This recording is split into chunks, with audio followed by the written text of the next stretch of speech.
Sinisir kabadee nama tarreessa. Sinisir kabadee. Shunturaa fuula kee kan gubaasaa keessaan ilkaan ni mul'atu. Manni simbirroolee kan keessaa gudanan rifeensa maraatu. Hudduudhaa mudhiidhaa fuulduraaf dubbi kee waa gargar hin baasu.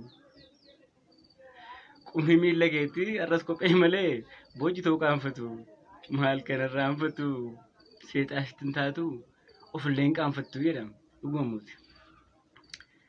Olgalii siin jedhee hoo dhugii hoo nyaadhu kan qonqoo qofaarree dabbasaa keetiifu ama dhadhaa isittuu areeraaf baadu jecha anaa nyaatu.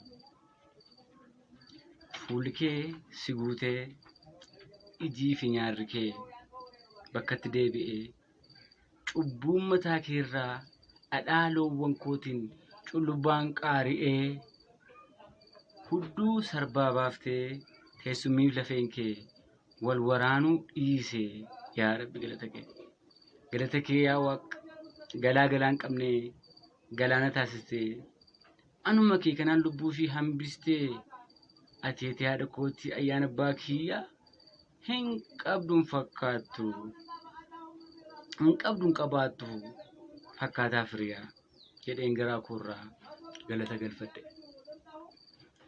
Tu kanaan jirtu ganama gaaf tokko yoo hirribaa kaatu saanqaan mana kootii kan dur xiqquma ishee saaqattee gabbaatu darbuu sitti cimee saanqeettu inni maalleffate situ furdateetu ulaa gaafa seente homaasiin hin jenne lixuu keeyyuun barre qallina keetirraa cabsuuf kikirsitaa baadhee nu bulchitaa cinaachaan bahiiti cinaachaan ol seene siin jennaan maal jettee manatti fincooftee mana si urgeesse deemi yoo jibbitee gurra koo dhageesse hudduu abbaa nagane eessa geesse sumaafi sinisir kaabadee